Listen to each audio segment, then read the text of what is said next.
Hi everybody. So, since the beginning of January, I had written and rewritten what I thought would be the perfect arrangement of words to present to you all today. I had read and reread every single one of these words until I had it ingrained in my memory.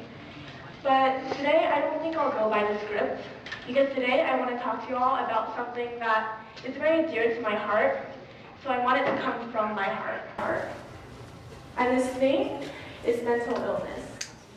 Now, you might have an image of that one homeless man who is muttering to himself on the side of the street, or that one wide-eyed lady who has to spend the rest of her life in a room filled with only white walls. When I bring up the phrase mental illness, you might think of people who are not quite normal or not quite right. But today I want to introduce you all to some people. I want to introduce you all to 1 out of every 5 Americans that suffer from mental illness.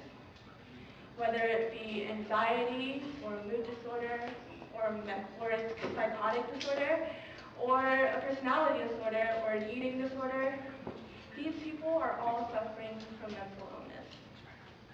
And that means that 1 out of 5 of you listeners today are also suffering from mental illness. Now, if you want to get more specific, I can talk to you guys about depression. 1 out of every 4 high schoolers will consider taking their own lives sometime during their high school career.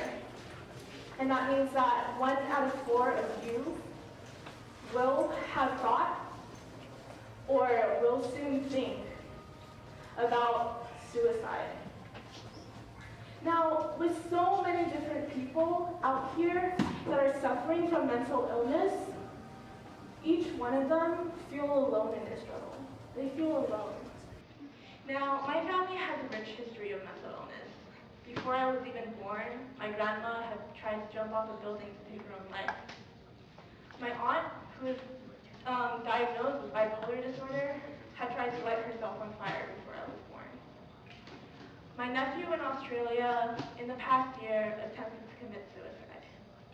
He attempted and he succeeded. But even with so much pain and loss brought by these mental illnesses in my family, when I speak to my dad about it, he would say, "Judy, these people aren't normal. These people don't have the same logic as we do. They are different than us." Today, I want to introduce you all to the stigma that surrounds mental illnesses. Because this stigma is what makes people feel alone. Society likes to corner and shame these people with mental illnesses. They feed them with words. "Oh, she's just self-centered. She's asking for attention. Oh, she should just think more positively and stop being so negative. Oh, there's other people who have it worse than you." So today, I want to talk to you about mental disorders, because this is a stigma that needs to change. Upon my nephew's death, my dad had cursed my nephew's father for not being a father figure. He had cursed my nephew's mother for bringing him into an environment where he would be bullied at school. He and society believes that when a person takes their own life, it's because of one tangible event. It's because of one tangible condition. So I wonder how he would react if I told him that for the past 3 years of my life, every single day, every single moment, I had wanted to die. And I had no reason. You see, because my family is nice, my parents aren't divorced, I went to a good school, I had good friends, I had supportive teachers. I had a vision, and I had passions. I know exactly what I want to do for the next 5, 10, 15, 20 years of my life to fulfill my passions, yet I still want to die. There's no reason, but there is. Because despite everything that I have, there's still a void in my life. And that void is the reason. That void is my depression. That void is mental illness. So what if I told my dad and I told society that even a month ago on March 9th, I had sat on my bed with 2 dust bags and duct tape, knowing that in just 7 minutes I could cut off all of my oxygen supply and leave this world? What if I told them that even 2 nights ago I had laid on my bed and thought about my own death, as I had so many times that I lost count? Would he and society tell me that I'm not normal? Would he say that I'm just asking for attention, that I should think more positively? You see, society corners and shames those with mental illnesses, so that's the reason why 1 out of 5 Americans feel so alone in their struggle when they shouldn't. Now, society causes people with mental illnesses to downplay them. I want to tell you about a girl today. For all of her life, she had never felt skinny enough. By the time she was in middle school, she learned how to throw up every single meal. She had anxiety all of her life, anxiety so bad that she would cut her wrists and her thighs until she bled so much that she would pass out to escape the anxiety. She had wanted to die. But despite all of that, she felt alone in her struggle. She thought no one else in the world would experience the same things that she did. During her freshman year, her school had a suicide assembly. And that was the day that she realized that maybe her thoughts and her actions weren't because she's just different from everyone else, weren't because that she's just not normal, but that was the day that she realized that she was a part of a community of people that suffer from mental illnesses. And that was the day that she began her journey towards recovery. And it was a long, long journey, filled with more relapses of cutting, more overdoses. She even set a suicide date to April 24th, 2013. She decided to live instead. And now today, her poetry has touched tens of thousands of people from all over the world through her blog on Tumblr. Today, she has become an inspiration for others with mental illnesses to get help.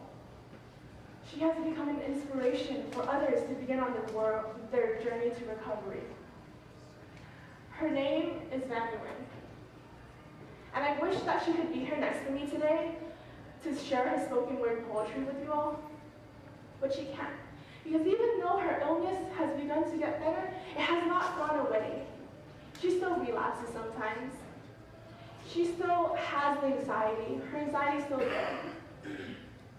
Just as the stigma towards mental illnesses is still here in our society. But things are starting to get better for her. But things getting better takes time. Might take decades for the stigma to go away. It might take decades for a long journey of recovery to end. It might take decades for things to get better. But for things to get better, you and I are the first steps. You and I have the power to start this huge road to stop the stigma around mental illnesses. Because whether you're the 1 out of 5 that struggle from mental illness, or you're the 4 out of 5 that don't, we all have something in common. And that's that we all exist in the now, in the present. Because with the power of now, with the power that you have just by being alive, you can make change. Whether it's from you going out and researching about mental illnesses and educating yourself, or taking it one step further to educate others. This misconception of mental illnesses needs to end here. And so with my power of now, I want to introduce you all to a project. It's my project, and it's our project. The Jovi Project Foundation. This is a project to let 1 in 5 people know that it's okay not to be okay, that it's okay to get help. This is a project to let 1 in 5 people know that you're not alone.